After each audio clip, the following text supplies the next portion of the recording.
Welcome back to our, I don't know what edition, what volume, what episode, probably more than you want to deal with, but just this collaboration between myself, Steve Autrey, pastor at Denver United Methodist Church, and my good friend Paul Thompson, who's the pastor at Huntersville United Methodist Church.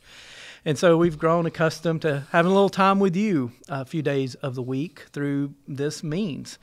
And we welcome you back to this video episode as we prepare and continue to prepare for the coming of Christ into the world, this season that we call Advent.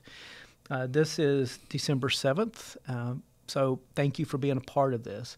And as we think about Advent, it means the coming of God into the world, God being revealed in a way that is transformational and life-giving. There's sometimes when life doesn't feel like all that great, and when there's grief, when there's hurt, and it can be highlighted at this time of year when we're supposed to feel a certain way. We're supposed to have joy in our heart, a song on our lips, all those kind of things that are supposed to go with the holiday season. And so, Paul, I know this year, as you are coming through Thanksgiving now and looking ahead to Christmas season with your own family, your family's very different from what it was this time last year. Yeah. For those of you who don't know my situation, my life, back on June 30th of this year, my father passed away. Well, June 26th, sorry. And then August 30th, my mom passed away. They were divorced, and so they were not connected as such, but on June 26th, my dad, after a pretty good period of declining health, died in his own chair, on his own terms. And there's a story that goes with that. He was sitting watching Sunday morning worship online with his wife, and my dad had said that there was a song he wanted sung at his funeral, and the song, The Anchor Holds. Well, that song starts coming on during the worship service. His wife looks over and says, Moses said, they're playing your song, and he had passed away. And so that's part of that connection. Then my mom dies August 30th. And I think what you're reminding and asking me and wanting me to comment is this year, I'd say for the first time, I feel orphaned. And somebody gave me a book recently that said something about when you've become orphaned, when you've lost both parents. And it is an incredibly both difficult and very different feeling. I don't want to present like that I'm an expert on grief, but I do believe that the important things about grief are, one, we have to talk about it, and that for many of you, as you approach this season of Christmas, as we've just come out of Thanksgiving, it is on your mind. Mm-hmm. And so to us to engage in some conversation about what is it like to go through a season of grief as you enter into these high holy days, these holidays, the great season of joy and laughter and Christmas. How do we both hold that deep-seated grief and the joy that comes with celebrating Christmas? One thing I think that is helpful is to not allow anyone else to set the expectations for what you should experience for you. And what I mean by that is if we watch all the Hallmark movies, which, by the way, I don't. My wife loves Hallmark movies, and I'm glad. And she and my daughter Maggie, they watch those together. They have a great daughter-mom time. We have another TV in another room, so I go to that. But that we have this kind of, I don't know, sentimental expectation. We think Christmas should look a certain way, and when it doesn't, we feel like somehow we failed. Mm. Yeah, I've often thought on Christmas Eve services. Christmas Eve is a wonderful time, and probably the biggest crowds we have of the year are on Christmas Eve. Or Easter, but yeah, it's close.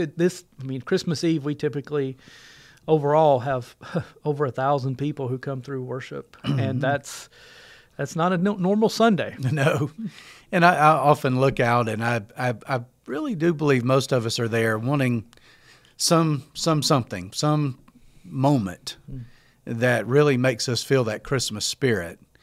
And yet we're often going to that same family, going back home. Same problem, same dysfunction that every family has. And yet somehow we want to get that special moment. And I could just, as an aside, as a pastor, it's hard to enjoy Christmas Eve.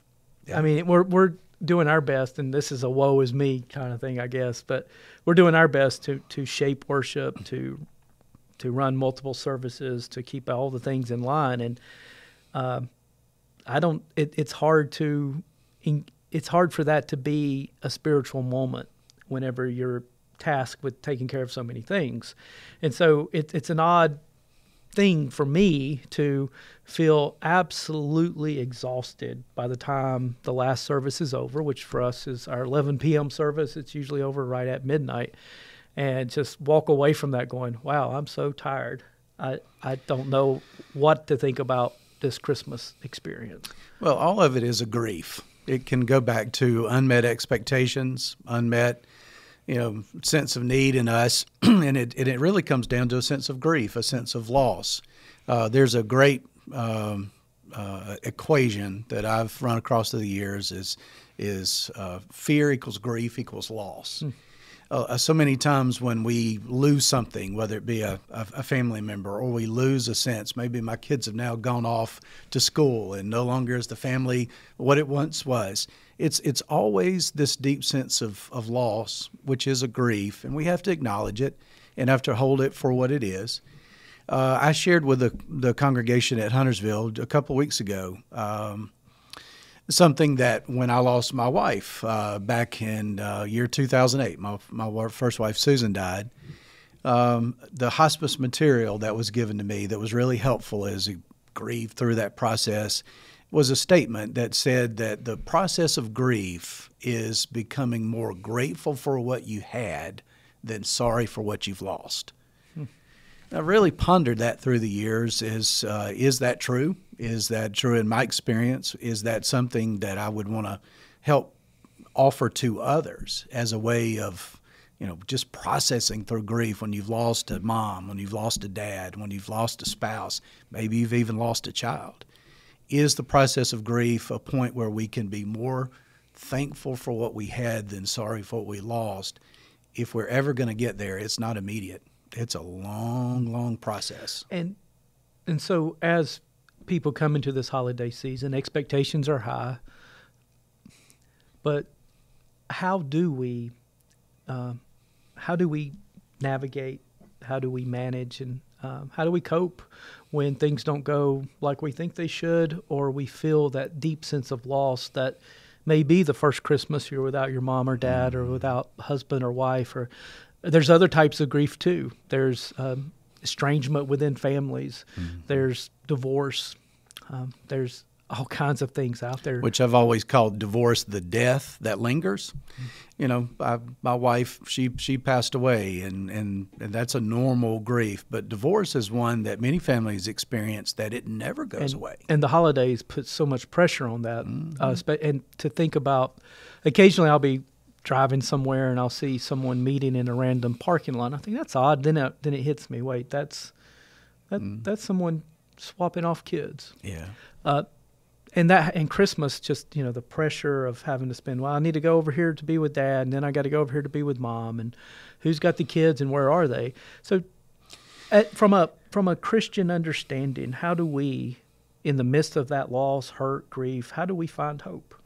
Well, I want to make sure that you hear, and this is from someone who's been through a lot of therapy sessions. I've been very upfront with my congregation. Not enough. Not enough. But since I've been in ministry almost 30 years now, I've always felt it essential, even just to stay somewhat sane, not sane, but somewhat, that you have to talk about your feelings of grief and loss and just the stuff. You have to talk about it. That's the only way that we can do that. So my encouragement, find a friend, find somebody in your life that is very safe. A very wise therapist told me recently, you've got to find a place to discharge. Yeah.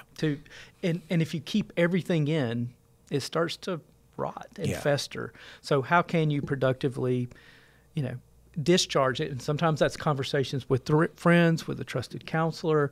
Sometimes that's taking a walk.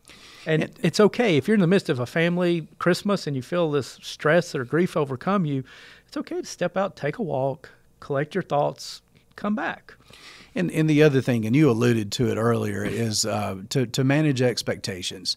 We live in this social media culture in which everybody puts their pictures of their beautiful family and their wonderful table that looks so good and the food looks so good on social media. And it's like, to realize that every family has their own struggles. Yeah. And your family is no different than mine, and my family is no different than yours. We're all going to find places of struggle.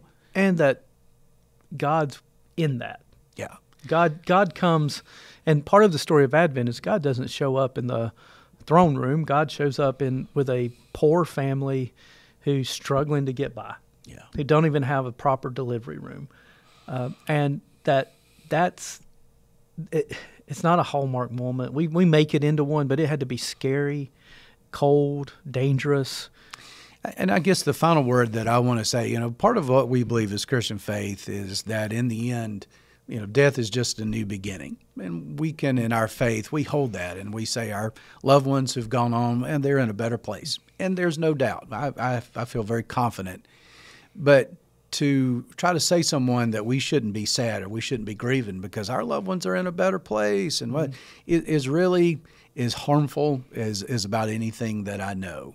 For somebody to come up and, use the Christianese, she's in a better place or he's in a better place, really minimizes the deep part. Jesus himself, when he goes to Mary and Martha, when Lazarus dies, he sees their grief, and the Bible says he cried, looking at grief. So I think it's important that we hold grief for what it is and allow the people in our lives that space. And give yourself the permission to feel whatever you feel. Yeah. And it's just give yourself that permission, let it come. And let it go also. Yeah. And here's an invitation. I know this is an awesome pastor right here. I do believe that I would be open to receiving you. If you need to talk to somebody and you can't quite find somebody, I'll be that first spot. Steve will be that first spot for you. And then we certainly can help refer you to others who can more maybe appropriately process your grief with you. Just know you've got people who care. Yeah, and you're not alone. And you're not alone. And as we wind up this one today, we've gone a little long, but this is really so important to me, and I know to Steve, and I'm glad we took a few minutes to acknowledge this. You have to talk about your grief, and it's really present often in this time of year. Yeah. So, again, you're not alone. Lots of people are there with you, and don't hesitate to make use of us as your pastors. Yeah. We appreciate you. Thank you for spending some time with us today, and we will see you tomorrow.